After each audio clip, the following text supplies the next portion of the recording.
Happy holidays, buddy. Happy holidays indeed. We're hoping everyone out there in the Cage Nation had a very Merry Christmas or Happy Hanukkah, Happy Kwanzaa. Hanukkah was over.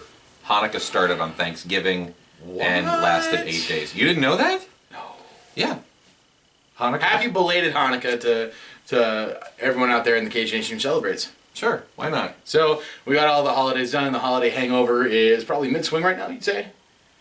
Not yet, because New Year's ain't here, and that's when the real hangover's going to hit. So, I mean, I'm not Dick Clark, not quite Casey Kasem, but we got our very own special New Year celebration. I hope to God not, because Dick Clark's dead and Casey Kasem's just about knocking on heaven's door right now. So, Albert Cameron, Drew Shannon, welcome to this special edition of Cage Nation TV, the final edition of Cage Nation TV for 2013, and it is our top 10 moments in the Cage Nation. Let's be honest, for our first year, I think we've had a pretty big year. I don't think we've done that bad. I mean, I think we've done better than not bad. Two schlubs doing a YouTube show in some guy's apartment with a black the sheet, and we've got like so many followers.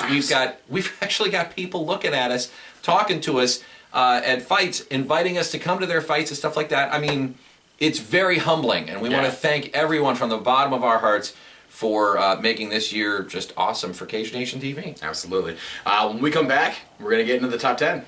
Stick around. The top 10 countdown. The top 10 moments as voted on by the Cage... by us, really. Yeah. Our top 10 moments here on Cage Nation TV. Stick around. Let's go.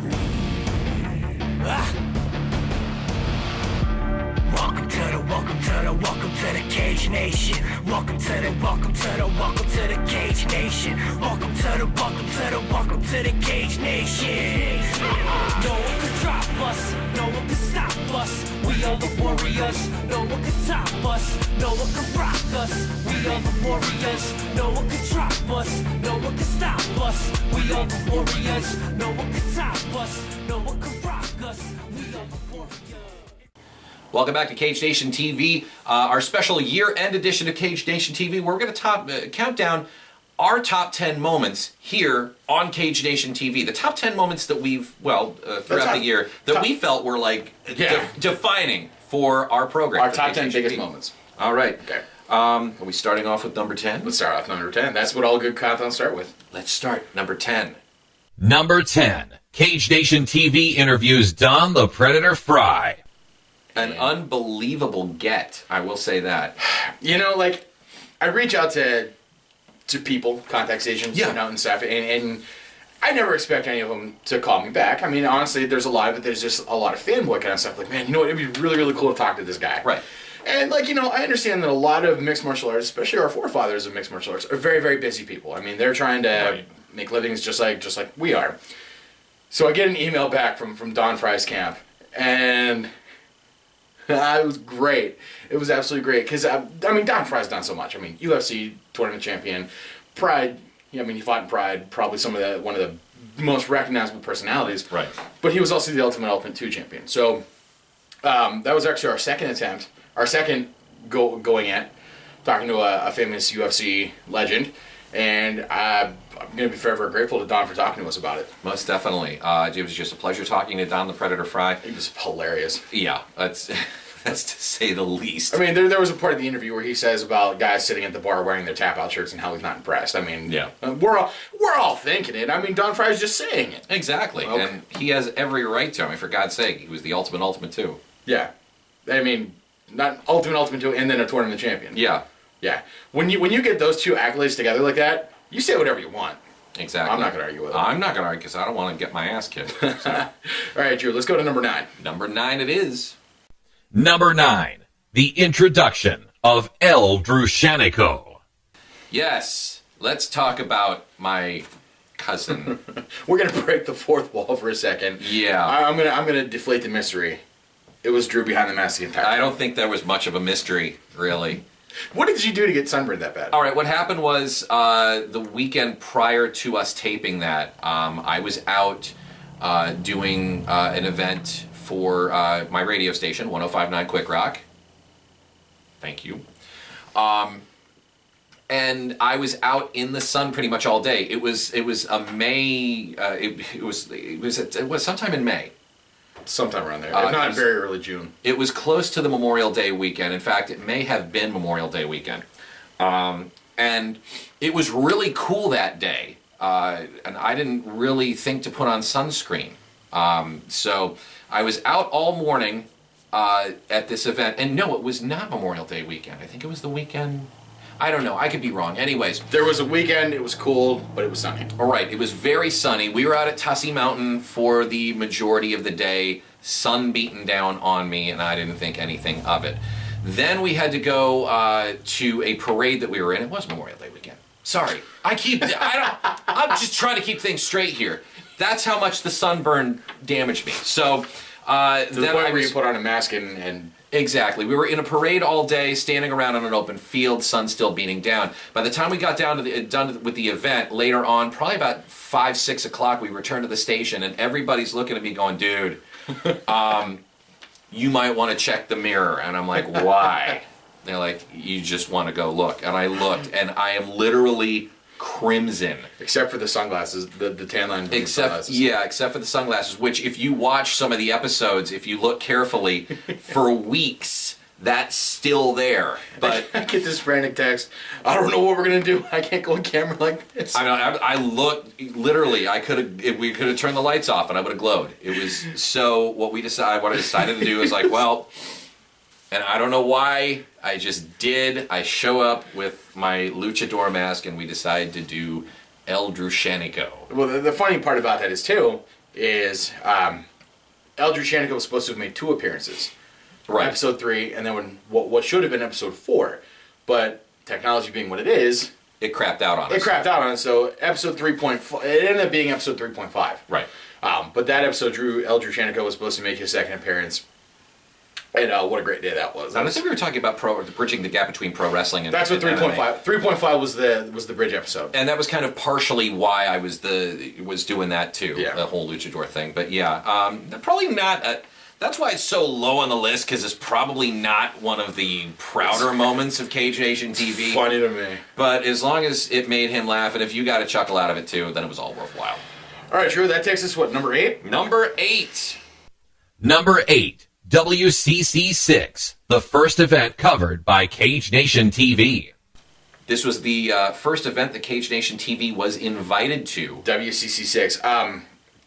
I look back at the history of what we've done and everything we've covered, and I can't honestly tell you that Cage Nation TV would have launched as soon as it did if it hadn't been for WCC 6. Right. I think we ended up launching late May, or like middle of May, and WCC 6 was June 14th? It was something... Middle of June, like 12. Yeah. So we get invited to WCC 6 to do commentary. For WCC. It was our second WCC event, and we're like, well, normally when we do commentary for a promotion that's not involved in our ring, we do a countdown episode. I mean, we've done it for WCC, Gladiators of the Cage, Valley Fight League. Right. And so it's a done deal. The ink is dry. We're going to Greensburg at the Kirk X7 Arena to do commentary. So then, we're going to put together some promotional material, and that's what really lit the fire under Cage Nation TV being launched. We're going to get back to that in a second. So WCC 6, that's when we really get introduced to what an ass-kicking machine Ethan Gus is. Right. PMAC getting calf slicer to the point where he's still not able to fight right to this day. Right. I mean, that was June. We're now in very, very late December. Yeah, it's December. Yeah. Brawlin' Donnie Bard, we saw him fight. Sean Downs chokes Sean Deal. Sean Deal? Yeah. It was Sean versus Sean in that fight. Yeah. Chokes him to the point where they're lifting his feet to get blood back to his brain. Right. I think for my first event that I was actually on scene for, because we've done WCC before, but again, breaking the fourth wall, we were in the studio last time we recorded it. Right. We were in the studio at the time doing the commentary for that. That was back when we were doing the MMA Rundown. Right. So the second time around, we were actually live at Cage Side with the help of our good friends at Nova 6. Yep. And a big thanks to Doug Yasinski, too, for having us there. Oh, absolutely. And Doug, shout out to you. Your next event, let us know. We'd like to be there. We'd definitely like to check it out.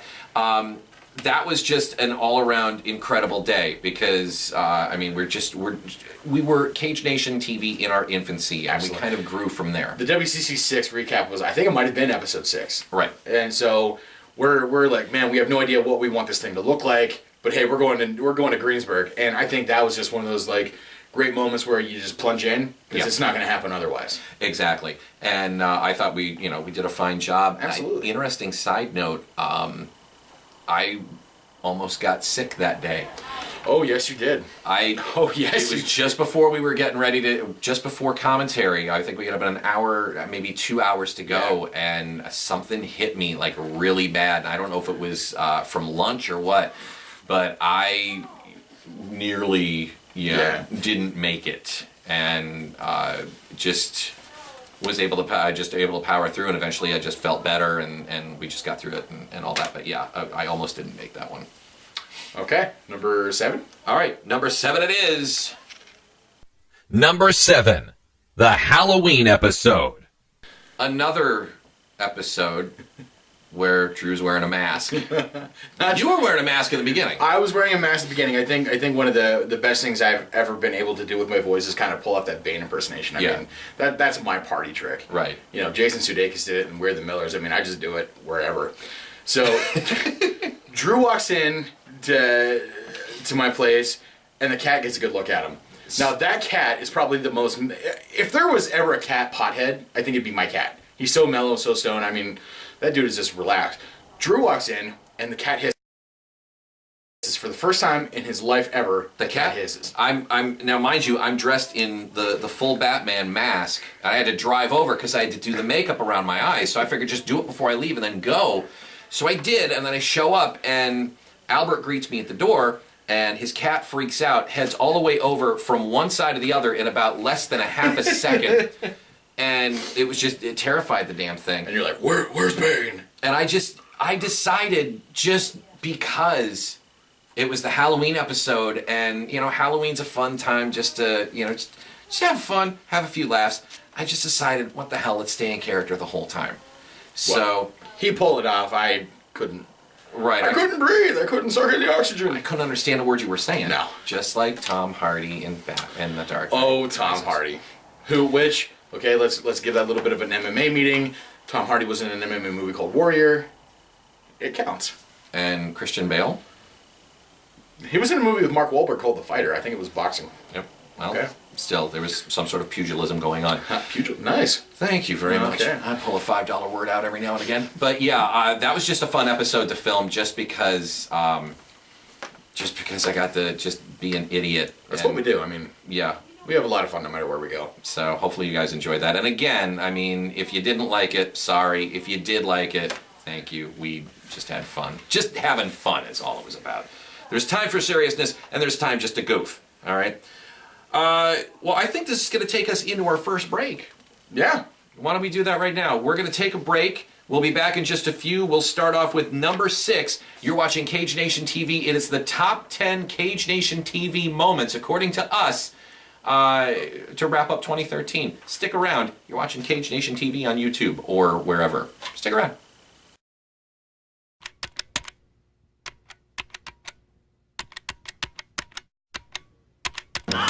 Don't worry about remote signal blockage again. Introducing the Top Mount. This low-profile shelf is perfect for placing your cable box where you can use it. The easy-to-install lightweight shelf is designed to fit behind almost any flat screen TV, with or without a wall mount. The Top Mount is perfect for easy access to cable boxes, game consoles, and DVD players. Don't have your signal blocked again. Order your Top Mount today at thetopmount.com.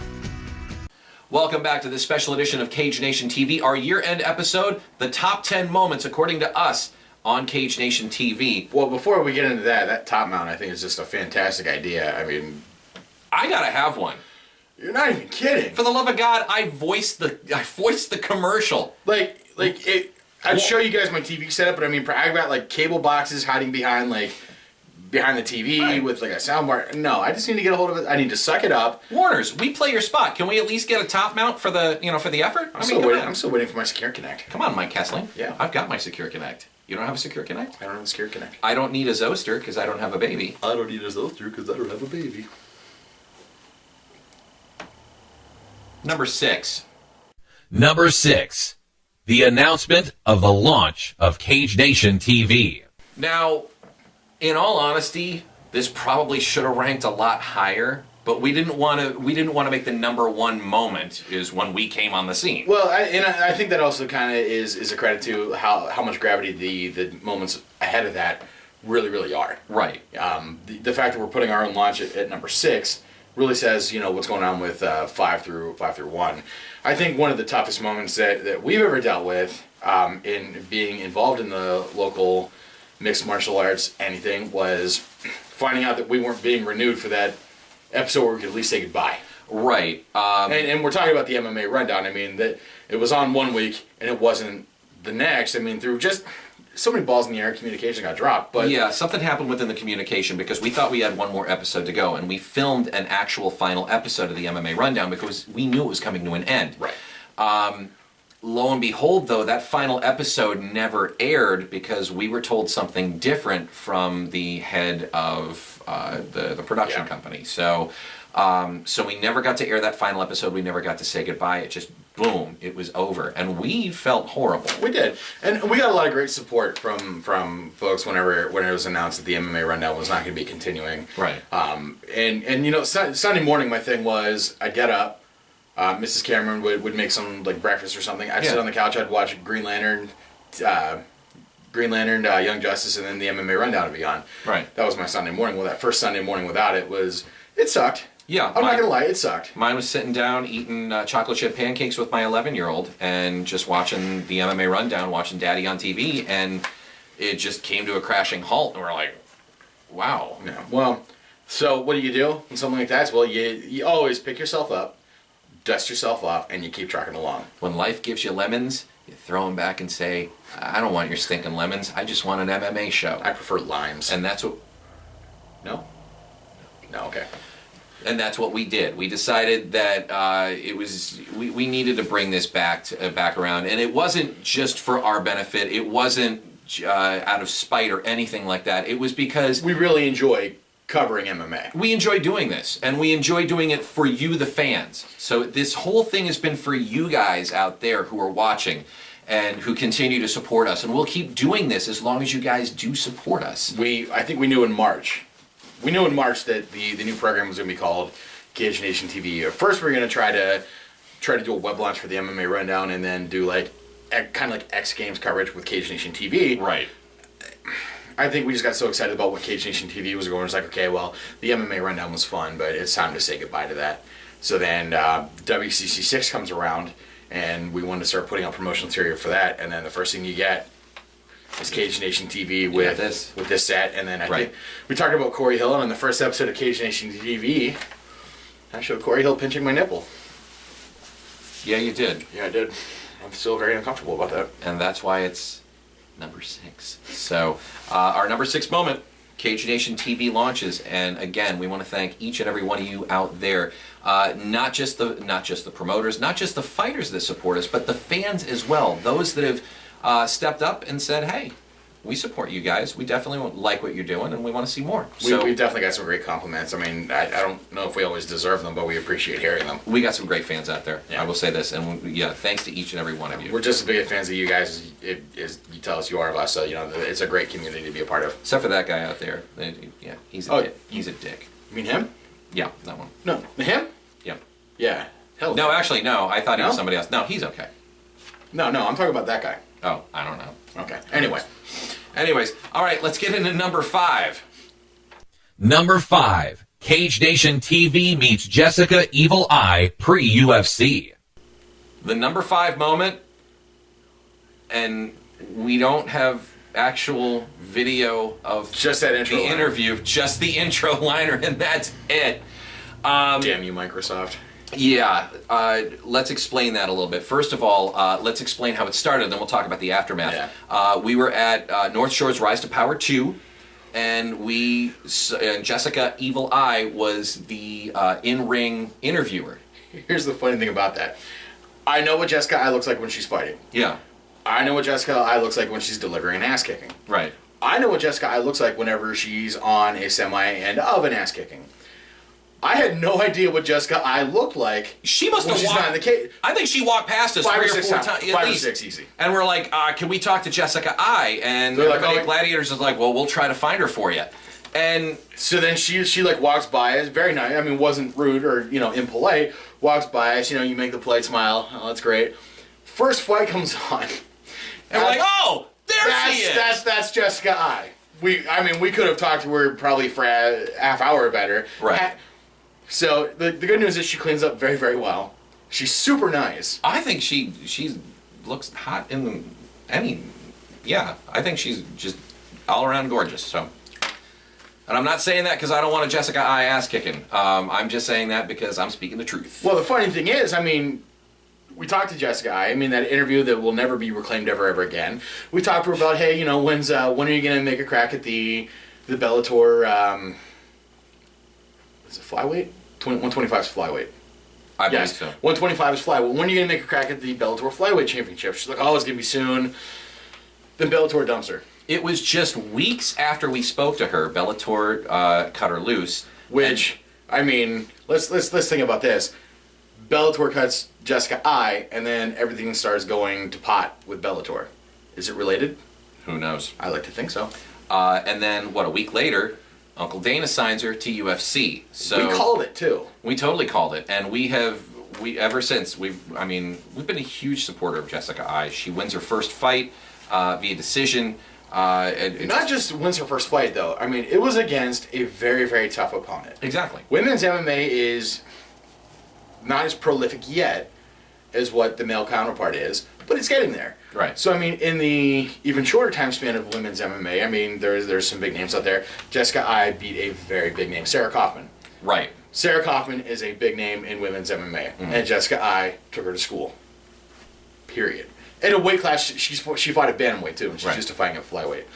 So Jessica I, she's going places. I'd like to see her go straight for Ronda Rousey. Well, let's see That's what us. happens. Well, unless Misha Tate beats her, and then I'd like to see Jessica I fight Misha Tate. Well, we won't know that because this is going to be airing, I think, after that fight happens. So, yeah. No, that's all right. There is a tape delay. We're preparing for the holidays. We are preparing for the holidays. We got stuff to do, people. Okay, we can't be doing this every week. It can't be live. So That'd be yeah. awesome if it would, though, wouldn't it? Oh my God. That'd Yeah. be great. Major networks looking at you. Comcast, call us. Yeah. But anyways, yeah. So who knows where Jessica's going to go from here? I'm saying she's gonna get belly bling. Well, I'd like to see it. So, and it was an extreme honor meeting her, and heck, she gave us an autograph photo to give to a member of the Cage Nation. Exactly. And Eric, my good friend Eric Jacobson, he was the winner of that. So, Eric, good on you. Hopefully, you're hanging that in a place of honor.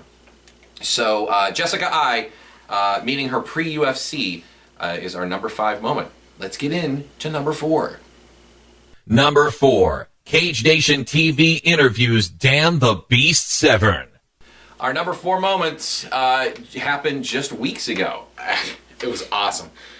Number 10, we spoke to Ultimate 2 champion Don the Predator Fry. Right. Pretty big deal. Right. How do you top that? You talk to the Ultimate 1 champion, Exactly. which was Dan the Beast Severn. So Now, let's give you a little bit of background on Dan the Beast Severn as it relates to the both of us. We met Dan at Complete Devastation MMA 2, which was back in, Albert, help me, that was 2011? I'm terrible at picking out these dates. I think it was 2012. No, it was 2011. Because it was just after a... Okay, yes, yeah. It's after an emotional low point in my life, and I needed to pick me up. So I said, hey, let me go work at CDMMA 2, and I'll get to meet Dan Severn. And that picked me up, and I'm... Actually, it was just cool to meet Dan Severn. So He's a great guy. he is. So we got to talk to him. There is cell phone footage, I think, that is still on my computer or still on my cell phone from a kind of interview we did, more or less. Just talking to him. I just got a chance to talk to him. It was great. It was a pre-MMA rundown kind of thing. Dan the And- Beast Severn walks into the Blair County Convention Center. Yeah. You got to figure to a guy like Albert Cameron, who's been watching mixed martial arts since 1994, 93, 94. Dan Severn is the Beast. And so to me, he's really larger than life. And standing at 6'2", he really delivered. Well, we're standing there having pizza and beer with the guy, and then I put the cell phone down. We show him the what at one time was the AON rundown set where where the X-Man and TV's Mike Edwards and I would do our pro wrestling show. We invited him to come in there, check out the set. And I'm standing next to Dan Severn, and our good friend Kess is there, and I think his wife and you were there. I was there. Obviously. And we were just talking to Dan about the old pro wrestling days. We were on a pro wrestling set. Wrestling. So, wrestling. Wrestling. Yes. Pro wrestling. So we talked to him for quite some time, like I don't know how long. I chewed that man's ear off, let's be honest. It was just a great experience. Fast forward to a couple of weeks ago where we got to talk to the Beast again. And I think we revealed it in that episode. It wasn't just one; it was two. Yeah, it was a two-parter. I mean, a guy like Dan Severn, who's so busy doing, like, you know, I believe he's like out curing diseases or whatever. Like a great man like Dan Severn does. I mean, I think that highly of him. He's MMA royalty to me. Okay. So we talked to him and get a couple of questions in. He's like, guys, I'm very, very sorry. I have another appointment to run to. Would you mind if we rescheduled? At that point, Dan could have said, okay, guys, it's been fun, but I got to go. And we would have been happy with that. Right. That would have been great. Well, we got 4 questions out. Hey, we got to talk to Dan Severn again. Exactly. So he's like, okay, well, let's reschedule for something tomorrow. The very next day, we were on the phone with Dan Severn again. We talked for about a full half hour, getting all the questions out that we wanted to know. And we even told the guy, hey, next time you're in State College, look us up. And he did say that he's going to be coming through the area on his way to Atlantic City sometime in January. So, Dan, if you're watching, remember, man, we would love to, you know, grab a brew. I'll grab a brew. You can have milk or whatever it is you drink. And maybe a burger or something like that out at one of the local taverns, and you know, we'll see what happens. I'd like to see the Beast roll through... All I want to do is I just want to post on my Facebook status or like having lunch with Dan the Beast Severn.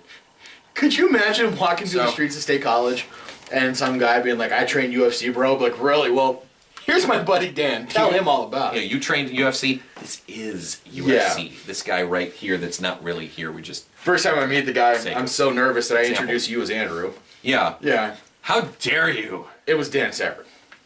I mean, the guy could have, like, tore my arms off and beat me with him. I was going to show a lot more respect. So that is the number 4 moment. Before we get into number 3, we're going to take a time and thank some promotional consideration. Some promotional consideration? Sure. We're going to talk about another show. If you're a pro wrestling fan. Wrestling.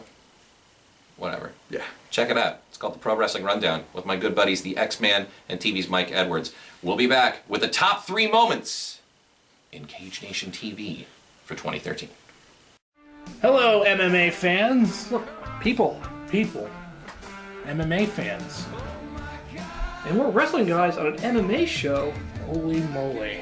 What's this world coming to? We want to take this time and thank Drew Shannon and Albert Cameron. We do? Yeah. All right, for allowing us a little bit of their time here on Cage Nation Television to promote the Pro Wrestling Rundown. Do I have to do all the talking here? Come on, guys. Show us a little bit of love. We're showing you some love. We know that they're a crossover fan, so catch us on our YouTube channel. What is it again, X? YouTube.com/Pro Wrestling Rundown. Hope to see you there. Welcome back to Cage Nation TV. Our top 10 countdown of our favorite moments, I guess you'd say, in 2013 in Cage Nation TV this year, since we started back in late April, early May. We start the first episode. I think it was like late May. It wasn't late May, wasn't it? No, because we just talked about El Drew Shanico at. Oh, it had to have been the beginning of May. Because beginning of May. May 4th. Right. May 4th, I think. May the 4th be with you. May the 4th be with you indeed. All right, so we're coming up to number 3, and you're about as giddy as a schoolboy you're chomping at the bit to talk about this, so let's go to number 3. Number 3. Cage Nation TV interviews the world's most dangerous man, Ken Shamrock. So, that experience right there just completely validated everything that I was about for a lot of years during my teenage years. Now let's rewind a little bit. Back when we were doing the MMA rundown, yes, this man lobbied Complete Devastation MMA. It was even prior to that, I think, wasn't it? To try to get, we had Dan the Beast Severn at CDMMA 2. Sean Sherrick at CDMMA 4. Right. And Corey Hill at CDMMA 5. Right. Through all of this, Albert had been trying to get them to book Ken Shamrock, the world's most dangerous man. And apparently his cries fell on deaf ears. Until I took matters into my own hands. And he decided, hey, let's interview Ken Shamrock for Cage Nation TV. And we did. And it was quite the experience. It was awesome. I'm going to take you back to when I was in 8th grade. I don't know where I ever found it, but when Ken Shamrock was in the WWF, I found a Ken Shamrock t-shirt. My God. And I wore that thing threadbare. I'm not bored. It's just, Yeah. sorry. So I got this Ken Shamrock shirt. And I feel like a jerk now because you think I'm bored by your story. Dare you? It's just something that happens. All right, go ahead. So I've got this T-shirt. The joke was, oh, Albert's wearing his favorite T-shirt again. Like that's how much I wore it. Right. So my one of my biggest exposures to mixed martial arts was Ken Shamrock being in the WWF. I'm like, well, he was in this UFC, this Ultimate Fighting stuff. Well, I got to check that out. Yeah. Picked up a copy of Ultimate Shamrock, and he's been probably in my top 3 for ever.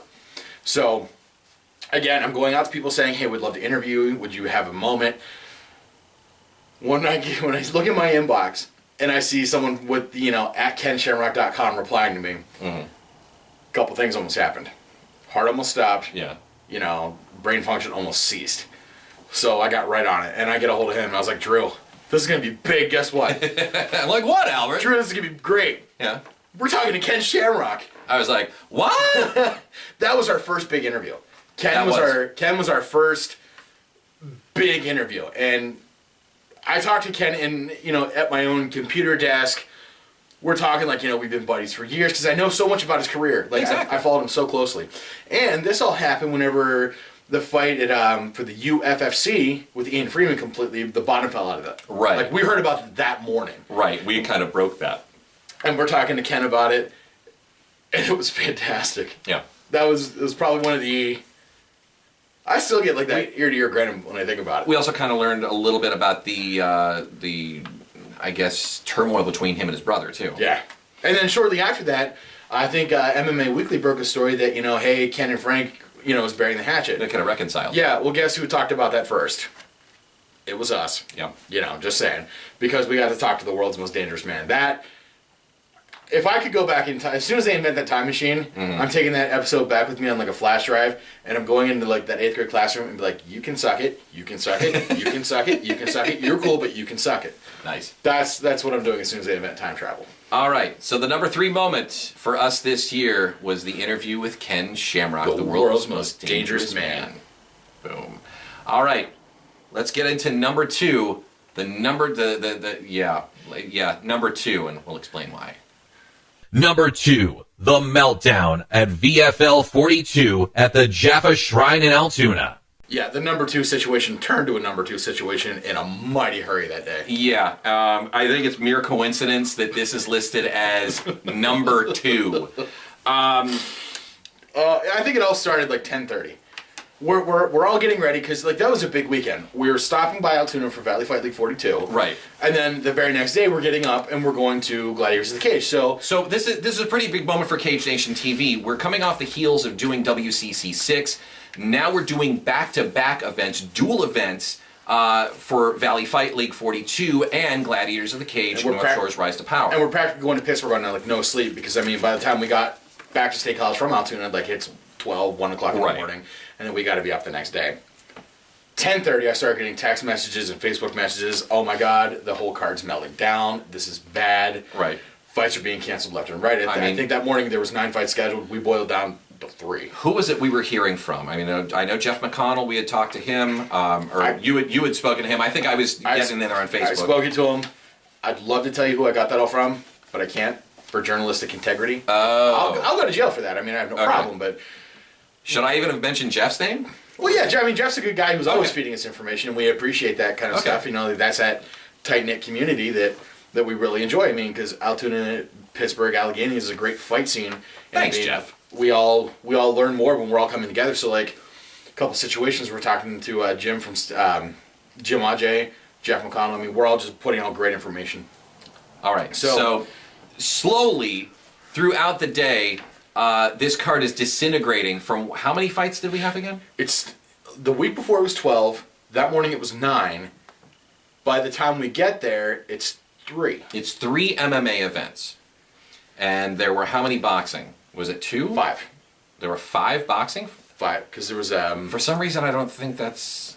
might have been 4 because there was the opening card, there was the girl bout, and then there was two other amateur bouts. Okay. I think there was 4 boxing fights. It might have been 5, but I think like 4. I don't know. We'll have to review. Yeah. Anyway, see, it's nice to see we do our research before we start taping this. But I rely on him. It's all his fault if we get it wrong. So we get to the Jaffa Mosque, and we're outside the venue. People are pissed. Yeah. Oh my! There was a fight ready to break out, but I mean, it just wasn't in the cage. We need to stress, and I think we've said this over and over again. Everything that happened in Valley Fight League 42 was not the promoter's fault. Right. The promoter did everything that he possibly could to save that card. With a situation that's kind of falling apart in your hands like that, I mean, he could have canceled. Exactly. He could have canceled, and then we would have been out of luck. I mean, if you think about it, I mean, 7 fights in total is better than no fights at all. Right, and would the fans have been out of money at that point? I mean, I think the poster said no refunds. I believe the poster. I mean, again, I didn't. I don't know. I don't know. So there's tensions are running high outside. Mm-hmm. It's bad. It's getting ugly. We go inside, and This is like an extremely hot day. Now, you have to know something about the Jaffa Shrine. There's no air conditioning whatsoever. So we're sitting there, we're dripping, we're pouring with sweat. It's me, Albert, Mike Kessling, and Jason Davis. yeah, And a bunch of other. Who else was there? Was PMAC there? PMAC and his significant other Chelsea was there. We were talking to them a lot. Rob Lynn, newest member of the Cage Nation TV crew. Yeah, welcome to Thunderdome, Rob. I don't think Brent was there. Brett Coldflesh was there. Brett Coleflesh was there. Pennsylvania judge Brett Coldflesh was there. And then referee, I think it was Jim Chappell was the referee. But I think so. So we're getting there. We finally get into our seats. I'm sweating like Baskin Robbins gonna let me try all 32 of their flavors. Yep. Chair breaks on me. Yeah. Within the first fight, his chair breaks. That chair just didn't break. I mean, that chair like lost its will to live. Yeah, it was. Yeah. Yeah. So then the boxing fight's going. Now, another credit. I actually like boxing a lot more because of that card. I Right. thought that was great boxing. I mean, I was actually interested in what there was no like lulls. It wasn't like dragging at all. I actually really enjoyed the boxing bout. Exactly. So then there's an intermission. We're talking to some. I'm talking to Brandon Lux, who trains out of Johnstown's Damage Inc. Mm. And some guy walks by like that. He says something like either like that sucks or that was a ripoff. People were very, very upset. Was this the end of the night, or this? No, was this is intermission? this was intermission. I talked to Brandon Lux at intermission. Okay. Because then, then the MMA fights start. You knew the night we got 3 fights already. I mean, it's practically someone's backyard barbecue with Right. fights. First fight ends in the first round. Second fight goes the distance, but then Ryan Blunt finishes Matthew Rice in the first round. Right. Which, I mean, that's what we want to see. We want to see the kid come back. We want to see the comeback kid, Ryan Right. Blunt, and it was fantastic. He came back in grand fashion. So we barely got 5 whole rounds. Not even 5 whole rounds. Like Right. maybe 4.5 rounds of total MMA throughout that night. People were upset. I was trying to talk to some folks who were upset, and that was probably not the biggest move, probably not the most tactful move I could have done on my part. But like there just wasn't a whole lot of positivity there that night. So we covered it from beginning to end, from Alpha to Omega, A to Z. Cage Nation TV had locked on it the entire day. And we tried to be as positive as possible. But it's like polishing a turd, Yeah, it was just... There was nothing we could do. Right. Now, VFL is continuing to promote. Now, we haven't heard anything as of yet about anything coming to the Altoona area. West Virginia, they've been doing a lot of work out of. Now, we'll see if they come back to Altoona. I don't know. I mean, after that bout... It was ugly. It was not good. So, I mean, if they do, hopefully, maybe we might get invited back. I don't think they're too keen on us. I don't know. Whatever. Anyways, we'll try to cover the fight regardless. All right. Are we ready for the number 1 moment in Cage Nation this year? That was a drum roll. Yeah, I gathered that. Thank you. All right, ladies and gentlemen, let's go to number 1. And the number 1 moment of 2013 for Cage Nation TV.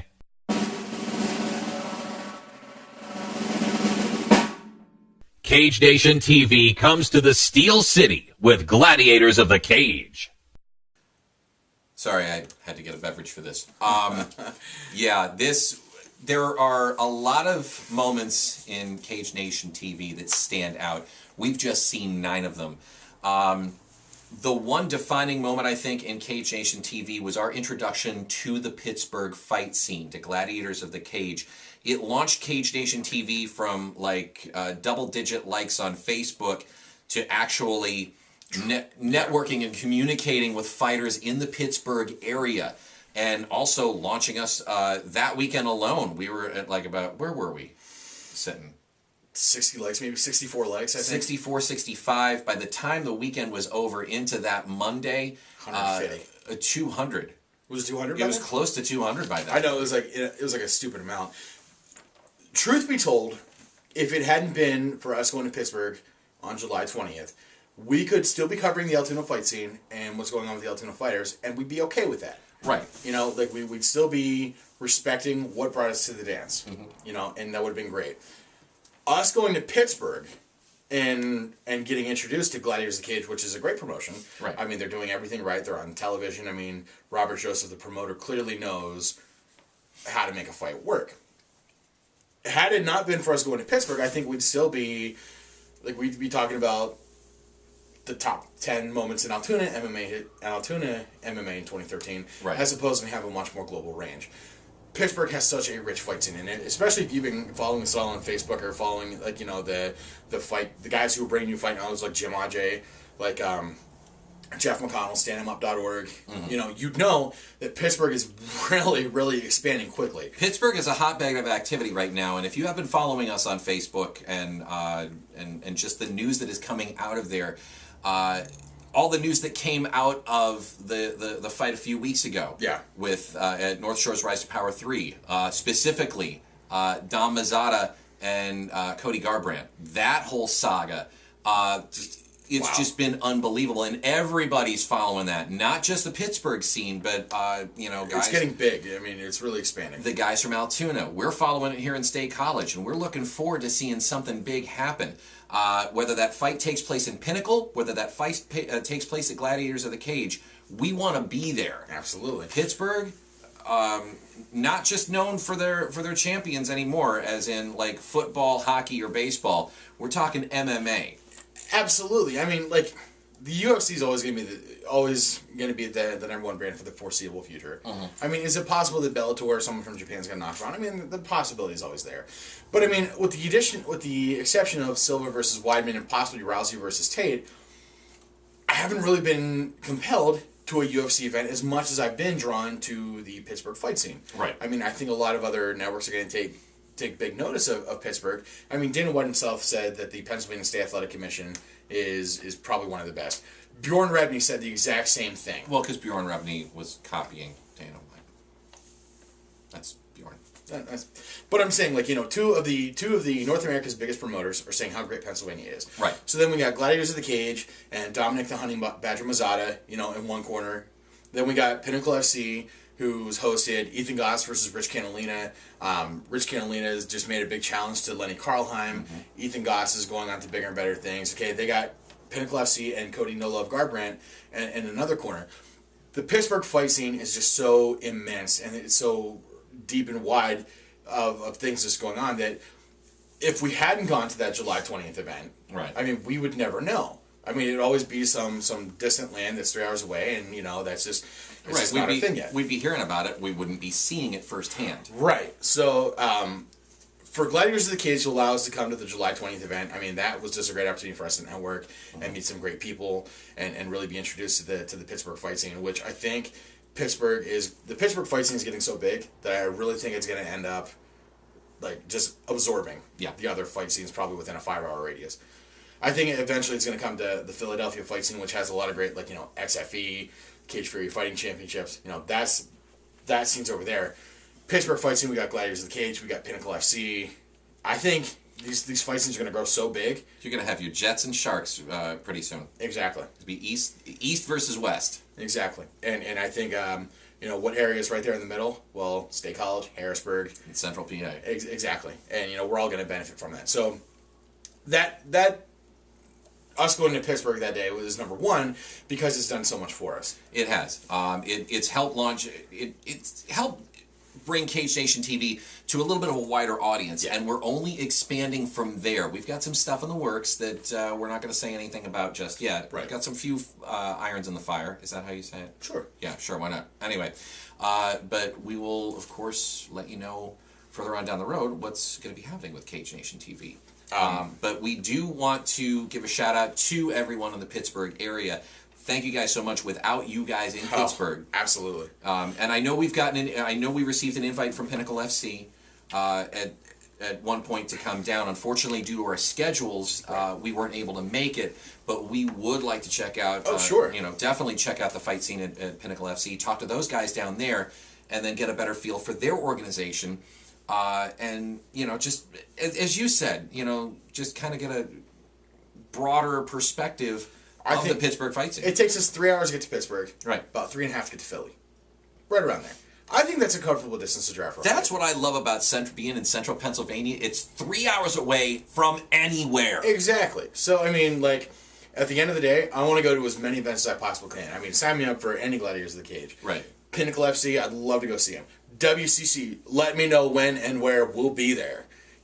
Complete Devastation making their comeback this year. Yeah. That was huge. If Valley Fight League comes back, we'll welcome you with open arms. I can't say it's going to be the other way around, but Right. Yeah. Like, it's I want to say Pittsburgh's like our little Vegas. You know what? If Valley Fight League comes around, I'll plunk down money for a ticket to go see it. Probably better seats than the one we got last time because of that one chair that actually me and the chair made up. Yeah. We did. By the time Complete Devastation MMA night, you know what? That should have been in the top 10. I didn't even think about that. The broken chair at Valley Fight League. That was part of number 2. Well, that was part of number 2, but the chair was fully repaired, fixed, and ready to go by Complete Devastation And MMA the chair only night. flipped me off twice. Yeah, well, you were asking for it. I was. So, Drew, Happy New Year's. Happy New Year, Thank my friend. Thank you very much for going on this journey with me so far. Thanks for having me along. I know we got a lot more coming up in 2014. 2013, I think, was a great year for MMA. We saw Anderson Silva get absolutely dethroned from the middleweight crown. I mean, by the time this airs, he might be champion again. We don't know. But the fact is, in 2013, we saw a great series of fights. Yeah. Women finally made it to the UFC. Holy crap! Now strawweights are in the UFC. Exactly. Well, Invicta. And now well, not only that, but in next year, 2014, something to look forward to is the first all-female cast for The Ultimate Fighter. Yeah, which is huge. Unfortunately, we did lose Shandel Rosario and Joe Camacho this year. Mm-hmm. They'll be missed. I mean, anytime an athlete passes away, that is just terrible. And, we're sending out our condolences to those families. But I think, as a whole, 2013 has been a great year. Unfortunately, the MMA rundown had to end, but in like a phoenix that rises from the ashes, the Cage Nation. No, that's them other pro wrestling guys, the Phoenix. Oh. Okay, well, that was gone. This is now. And like a zombie rising from the grave. We're ready to munch on some MMA action. No, that ain't even. I don't know. No, not even close. Look, the MMA rundown was a great time. Yeah. Cage Nation is even better. Yeah. And we want to thank you guys for coming on the journey. We want to thank a lot of people, which we should have written something down. First and foremost, let's thank our good friend Kess for helping us out along with this journey, with this vision that we all had. Yeah. And covering local MMA, which is now expanded to regional MMA, statewide MMA, and who knows, maybe we can hit up Atlantic City or Vegas at some point. Is 2014 the year we hit a national? 2014, I think, is going to be where we might be hitting Bellator at some point, and then going from there, maybe UFC, who knows? If Dana White's such a big fan of the Pennsylvania State Athletic Commission, and don't get me wrong, he should be. Yeah. Ron Recitano and Gregory Serb from the Pennsylvania State Athletic Commission are two extremely, extremely qualified individuals to be, regulating these fights. So if the UFC comes to Pennsylvania, better hope it's not coming through Pittsburgh, because Dom Lozada and Cody Garbrandt might have be overshadowing. Quite possibly. Well, we want to thank, of course, as we said, Mike Kessler for helping us out. Jason Davis, Jason for really giving us opportunities that yeah. we may not have had otherwise. Rob Lynn, just for being there, and congratulations on becoming the newest member of Cage Nation TV. You have no idea what you're in for. Yeah, dude. We're going to have some great times, partner. yeah. Just trust me. Of course, thanks to everybody, Nova 6, Complete Devastation, Yep. WCC, Doug Yasinski. Doug Yasinski. We want to thank, who else? Well, of course, all the guys at Gladiators of the Cage, Robert, Josh, Rich, Ray, Jim, so many guys over there to thank. There's countless numbers of fighters. There are too many to mention. But We'll put it to you this way. If you've strapped on gloves and stepped foot in the cage in Pennsylvania in between May and now, thank you. thank you very much. And thanks for taking the time to talk to us, too. Absolutely. And of course, are we forgetting anything? I just want to make sure we cover all bases here. Thank you, Jeff, for really having that sense of community with us, and Jim, Ajay, for putting out that sense of free share of communication. Like, you know, they could hoard information, but I mean, they share it as freely with us as we share it with them. I mean, Exactly. That's Shout out to Jeff McConnell and Zen Rhino MMA, Yep. and to Jim Ajay. And then Matt Layshawk. I was thinking of Drew Daria for some reason, and of course we want to thank him as well. Matt Layshawk from StandEmUp.org. He's done a great job of covering the Pittsburgh fight scene, and thank you for not shutting us out from covering that scene. I mean, there's enough Pittsburgh for all of us, but thank you for being kind of welcoming about it. Let's just sum it up like this. To all the promoters, to all the fighters, to all the guys who work behind the scenes, to everyone who is driven to a fight, to everyone who has watched this on YouTube, to watch us on Facebook, to all the people who like us on Facebook, who follow us on Twitter, who go to the website, thank you for making us, a part of your weekly routine. Absolutely. We appreciate all of it. As far as a New Year's resolution, I kind of got burned by mine last year. I said I was going to stop being so angry about stuff. Yeah. My New Year's resolution this year, I'm going to get a haircut. That's it. I'm starting low. Low. No. My New Year's resolution? I don't know yet. I'll probably figure that one out at the beginning of the year. So Maybe working on those commitment issues. What the hell? Because you wouldn't commit to a New Year's resolution, so. Oh. Anyway, all right. So from all of us here at Cage Nation TV, thank you guys for watching. Happy New Year. We're looking forward to seeing you and talking to you in 2014. It's going to be a big year for MMA, locally, nationally, internationally, regionally, whatever. You know what I'm talking about. We'll see you in 2014. I'm your elected official, Albert Cameron. I'm Drew Shannon, the Prime Minister of the Golden Voice. This has been Cage Nation TV. Thank you for making 2013 a great year. Happy New Year. Let's go. Ah.